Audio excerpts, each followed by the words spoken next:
the other issue is, of course, as the Houthis see that their missiles and drones are ineffective, they may actually switch target to something else. A British warship was shot down, or has shot down even 7 drones launched by the Iranian-backed Houthi rebels in the Red Sea in an operation with US forces to repel the largest drone and missile attack to date. Today, Grant Shapps, the Defence Secretary, said action would be taken if attacks by the Houthi fighters didn't stop.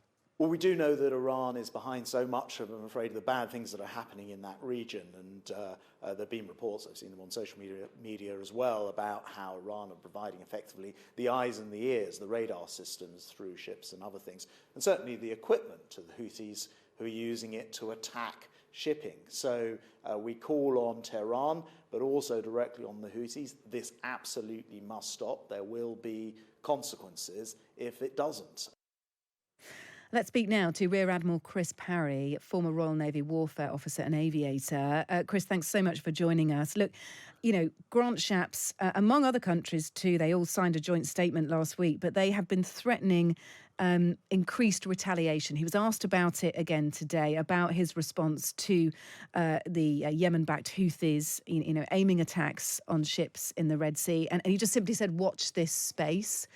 What do you think should come after watch this space? If these attacks carry on or indeed get more significant, as they did last night, what should be there in that space, after the space?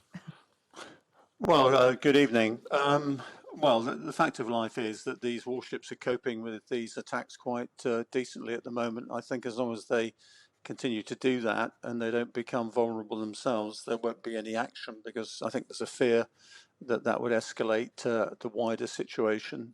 So I think for now, as long as these drones and missiles are being taken out of the sky, then I don't think you'll see any action against the Houthi rebels.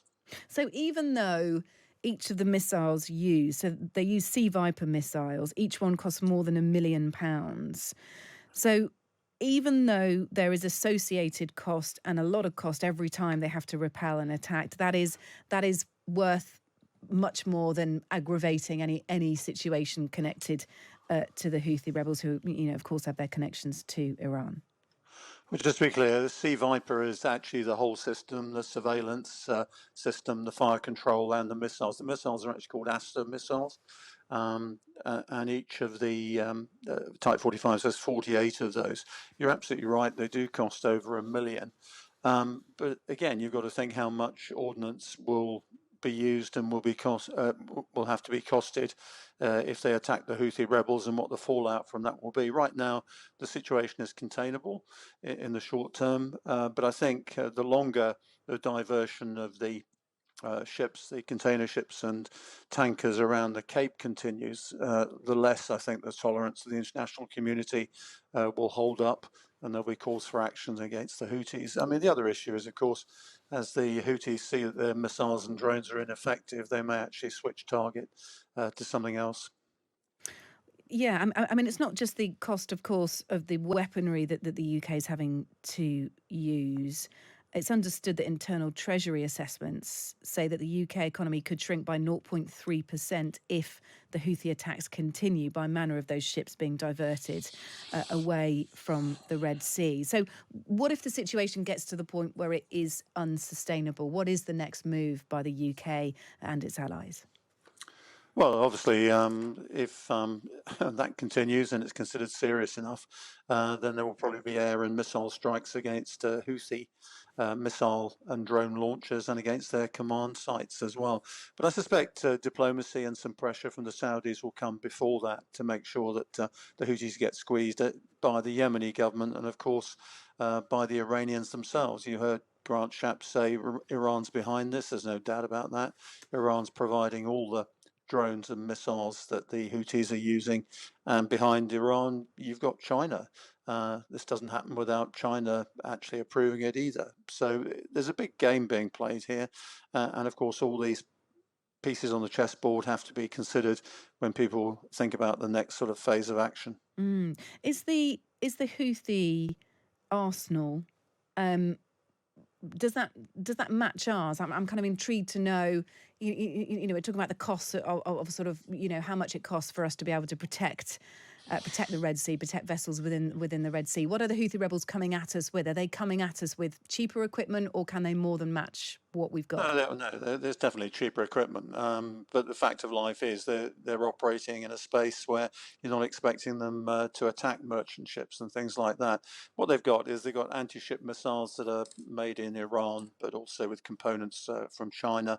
The USS Mason, which is on station at the moment, has a really good track record going back a number of years in knocking those out of the sky.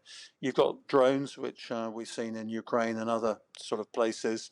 They're quite easy to knock down, in fact, and over the last 24 hours, we've seen them taken out by guns and also by F-18 Super Hornets from the American carrier Eisenhower. This is pretty low-tech stuff, and the missiles that are, as you've hinted, Kate, that have been taking them out are much more sophisticated. The Houthis don't have a navy, so they're not in the game of projecting maritime power. They're just spoilers. If you think, as I do, that the sea is the physical equivalent of the World Wide Web, the Houthis are really just malware that needs to be got rid of. Well, look, there is a UN Security Council vote due this evening, as we understand it. It's a draft resolution by the US. The Associated Press has seen a copy of it, and it's to demand that attacks by Yemen's Houthi rebels against ships in the Red Sea stop. Of course, there is influence in that UN Security Council vote. Quite how it will be exercised if that is voted in favour will be another discussion, I'm sure. But we'll look out for that as well this evening, just to add another element to the story. Look, thank you so much. Great to speak to you, Rear Admiral Chris Parry. Thank you. Thank you.